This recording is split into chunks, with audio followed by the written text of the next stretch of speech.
Shalom, selamat malam untuk kita semua, Bapak Ibu dan Saudara-saudari, dimanapun Bapak Ibu dan Saudara-saudari berada. Saya berharap dalam kondisi sehat dan dalam naungan kasih Tuhan.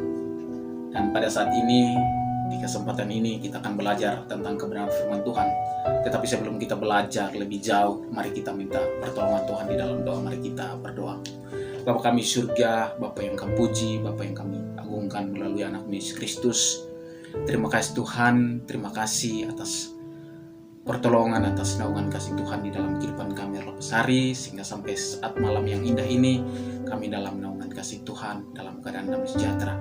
Dan kami sangat bersyukur karena pada kesempatan ini, Engkau memberi kami kesempatan untuk belajar tentang kebenaran firman Tuhan. Biarlah Engkau senantiasa memberkati kami semua, terlebih khususnya hamba-Mu yang akan menyampaikan firman-Mu. Biarlah hamba-Mu bisa menyampaikan kebenaran firman-Mu sesuai dengan kehendak-Mu Tuhan. Terima kasih Tuhan, terima kasih. Kami serahkan semuanya ke dalam tangan-Mu. Biarlah Engkau melihat dan memberkati kami, dan kami siap belajar tentang kebenaran firman Tuhan pada saat malam ini. Terima kasih Tuhan, terima kasih. Haleluya, amin. Sekali lagi, shalom, selamat malam untuk kita semua. Firman Tuhan yang akan kita belajar bersama pada saat malam ini, yaitu saya pilih dalam bagian perjanjian lama, yaitu Mazmur pasal 124 ayat 1 sampai ayat yang ke-8. Dan saya akan membacakan untuk kita semua. Terpujilah penolong Israel. Nyanyian Siarah Daud. Jika bukan Tuhan yang memihak kepada kita, biarlah Israel berkata demikian. Jikalau bukan Tuhan yang memihak kepada kita ketika manusia bangkit melawan kita, maka mereka telah menelan kita hidup-hidup. Ketika amarah mereka menyala-nyala terhadap kita, maka air telah menghanyutkan kita dan sungai telah mengalir melingkupi diri kita. Maka telah mengalir melingkupi diri kita air yang meluap-luap itu. Terpujilah Tuhan yang tidak menyerahkan kita menjadi mangsa bagi gigi mereka. Jika kita terluput seperti burung dari jerat penangkap burung, jerat itu telah putus dan kita pun terluput. Pertolongan kita adalah dalam nama Tuhan yang menjadikan langit dan bumi. Berbahagialah Bapak Ibu dan Saudara-saudari dimanapun Bapak Ibu dan Saudara-saudari berada, ketika kita sering membaca firman Tuhan dan memaknainya di dalam kehidupan kita Arlopesari. Sekali lagi, shalom, selamat malam untuk kita semua. Pada kesempatan ini saya ingin membagi atau kita belajar bersama tentang kebenaran firman Tuhan yang saya pilih dari Mazmur pasal 124 ayat 1 sampai ayat yang ke-8. Terpujilah penolong Israel. Kalau kita melihat secara keseluruhan, firman ini sangat menarik. Dan pada saat malam ini saya akan membagikan sesuatu yang luar biasa untuk menambah semangat kita untuk kita hidup di dalam Tuhan. Jika Bapak Ibu dan Saudara-saudari pada tanggal 26 bulan September 2021 mengikuti ibadah di Gereja Kristen Jawa, pasti kita akan membaca firman ini ketika kebaktian berlangsung. Bapak Ibu dan Saudara-saudari yang dikasihi di dalam nama Tuhan Yesus Kristus, dengan tema yang sangat menarik menurut saya untuk kita belajar, yaitu pujilah Dia yang telah menyelamatkan. Kalau kita melihat dari tema ini, ada dua kata yang sangat menarik, yaitu pujilah dan menyelamatkan. Kalau menurut arti Kamus Besar Bahasa Indonesia, kata pujian itu adalah rasa pengakuan dan pengharapan yang tulus akan kebaikan, keunggulan sesuatu atau seseorang yang memiliki sesuatu yang kita harapkan atau kita peroleh darinya. Misalnya Tuhan Yesus Kristus telah datang ke dunia untuk menebus dosa kita. Itulah keunggulan yang kita dapat dari Tuhan Yesus Kristus. Dan arti yang kedua dari tema itu ialah menyelamatkan. Itu tertuju kepada suatu hal yang membela dan yang menyelamatkan diri kita. Misalnya Tuhan Yesus datang ke dunia untuk menyelamatkan diri kita dari dosa-dosa yang kita lakukan. Bapak, Ibu, dan saudara-saudari yang dikasihi di dalam nama Tuhan Yesus Kristus, saya memiliki salah satu cerita yang sangat berkaitan dengan tema ini. Pada suatu ketika, ada dua orang pemuda yang ingin naik pesawat tempur. Pada saat itu, pemuda pertama itu masuk ke ruang tunggu untuk naik ke pesawat tempur itu. Ketika dia masuk ke ruang tunggu, petugas pesawatnya menyuruhnya untuk naik ke pesawat untuk mereka siap untuk berangkat untuk pertempuran di udara. Dan ketika itu dia sampai di dalam pesawat tempur itu, salah satu petugas dari pesawat tempur itu memberikan dia salah satu alat yang akan menyelamatkan dia ketika kondisi darurat ataupun ketika pesawat tempur yang lain ingin menempur pesawat mereka yang mereka naiki itu akan jatuh ke darat. Maka petugas itu menawarkan dia untuk memakai parasut itu, dan orang-orang di sekitarnya akan memakai parasut itu. Ketika dia memakai parasut itu, beberapa menit dia merasa tidak nyaman, merasa tidak enak.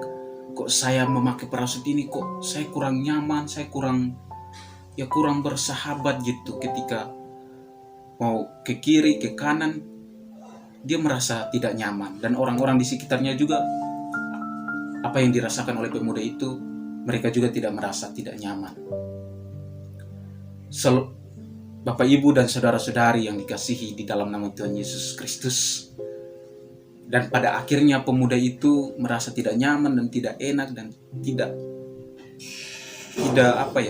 nyaman untuk memakai parasut itu. Dia memutuskan untuk melepaskan parasut itu. Singkat cerita, masuklah pemuda kedua itu ke pesawat tempur yang sama. Dan pemuda itu dapat tawaran dari petugas pesawat untuk memakai parasut itu, karena parasut itu adalah alat untuk menyelamatkan diri mereka ketika mereka ingin jatuh ke darat atau telah diserang oleh pesawat yang lain. Dan pada saat itu pemuda itu memakai parasut itu, dan dia juga merasa apa yang dirasakan oleh pemuda pertama dan orang-orang di sekitarnya ketika naik pesawat tempur. Dan pada akhirnya pemuda itu memakai, dan dia melihat kiri dan kanan, mereka memakai tapi mereka tidak nyaman, dan orang-orang di sekitarnya melepaskan parasut itu. Tetapi dia meyakini dan mendengar apa yang dikatakan oleh petugas pesawat itu, bahwa alat ini adalah salah satu untuk menyelamatkan diri kamu ketika dalam kondisi darurat. Dan pada akhirnya dia meyakinkan dan dia percaya bahwa parasut ini akan menyelamatkannya ketika dia akan jatuh ke darat. Dan pada akhir dari cerita ini, ketika mereka ingin jatuh ke darat, si pemuda kedua ini, puji Tuhan, dia selamat dengan kondisi yang secara utuh, dan yang melepaskan parasut seperti pemuda pertama dan orang-orang yang naik pesawat itu dan melepaskan parasut itu, mereka tidak selamat dengan kondisi mungkin pada saat itu mereka meninggal karena mereka tidak menggunakan alat itu, karena alat itu adalah salah satu untuk menyelamatkan diri mereka dari ketika pesawat itu jatuh. Bapak, Ibu, dan saudara-saudari yang dikasihi di dalam nama Tuhan Yesus Kristus, pada saat ini jika kita mengkaitkan di dalam konteks Mazmur pasal 124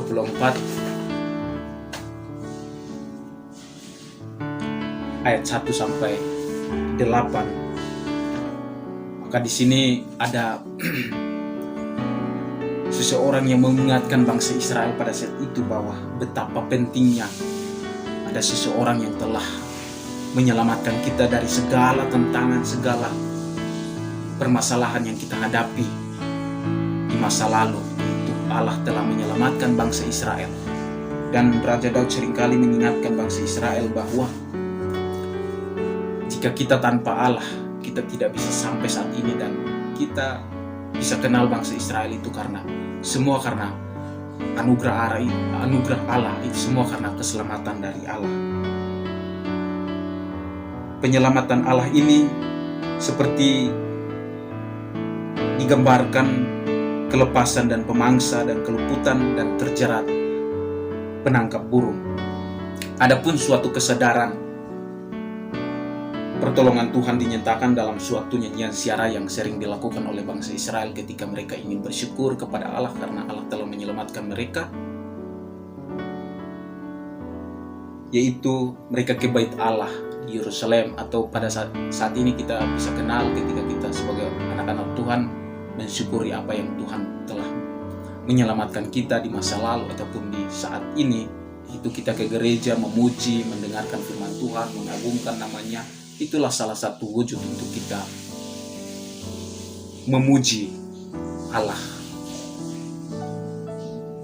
Bapak, Ibu, dan saudara-saudari yang dikasihi di dalam nama Tuhan Yesus Kristus, hal ini berarti bahwa dalam perjalanan menuju bait Allah, umat Israel pada saat itu harus terus-menerus ingat bahwa keberadaan dirinya yang sehat dan kuat masih harus bersiar atau masih berkunjung ke bait Allah untuk memuji, mengagungkan nama Tuhan melalui firman, melalui pujian yang mereka pujikan ke bait Allah.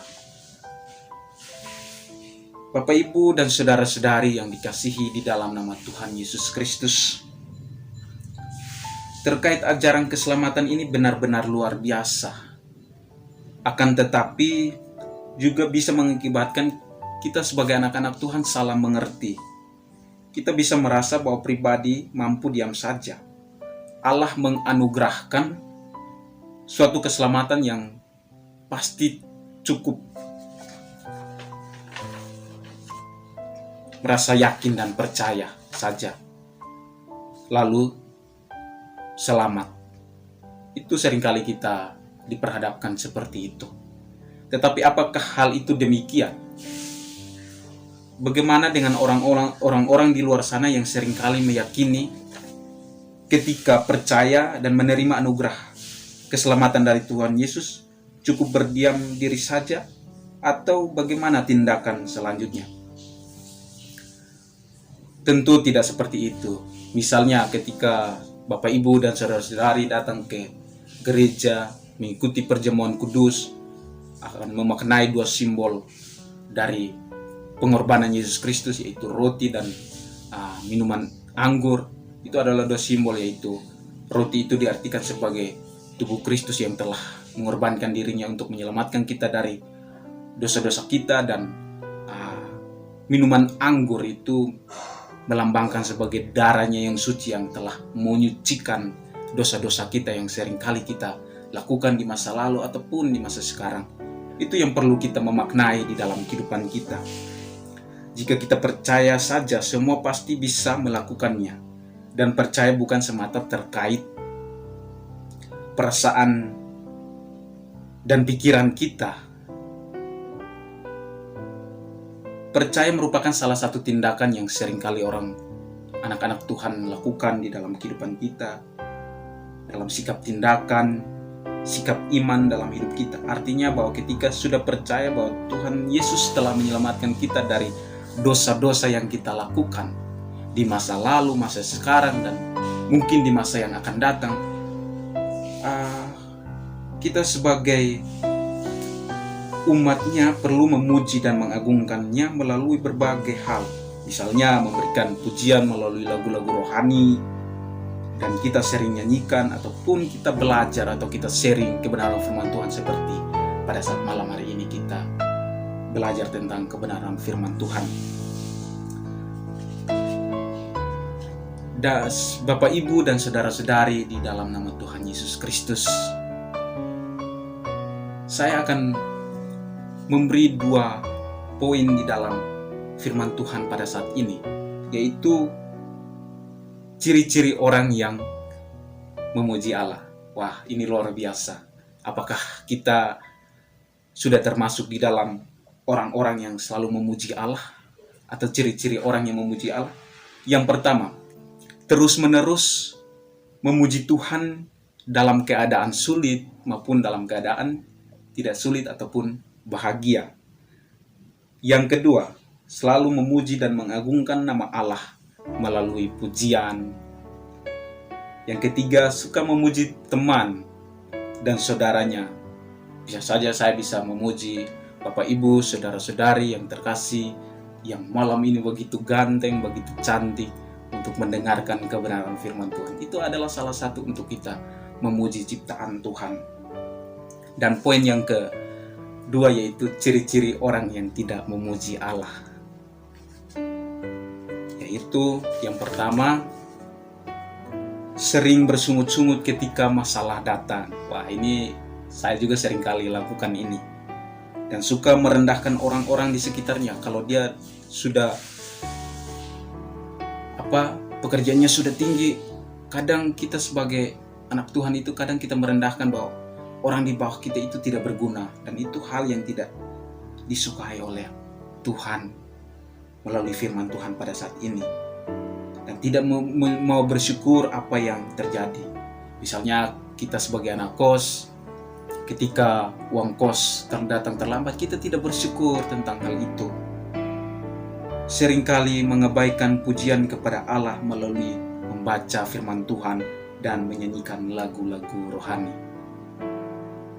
Jika kita kembali dalam kisah ilustrasi yang tadi, tentang saya mengartikannya ilustrasi itu sebagai hidup kita, dan para penumpang pesawat itu menggambarkan diri kita yang kita sering lakukan di dalam kehidupan kita lepas hari. Dan pesawat tersebut menggambarkan hidup kita, dan alat parasut yang menyelamatkan pemuda kedua itu ialah Tuhan Yesus yang kita percaya, yang telah menyelamatkan dosa-dosa kita di masa lalu ataupun di masa sekarang. Dan lompatan tersebut menggambarkan perpindahan dari kehidupan kita yang satu ke kehidupan yang lain. Yesus bukanlah suatu dekorasi yang akan membuat hidup kita menjadi lebih enak dan menyenangkan. Yesus adalah satu-satunya yang mengirimkan kita dari dunia ini ke kehidupan selanjutnya dengan selamat. Tuhan Yesus senantiasa memberkati kita dalam segala aktivitas, dan teruslah kita memuji Allah atau memuji Tuhan Yesus, karena Tuhan Yesus telah menyelamatkan kita dari segala dosa yang kita lakukan. Amin. Tuhan Yesus memberkati kita semua.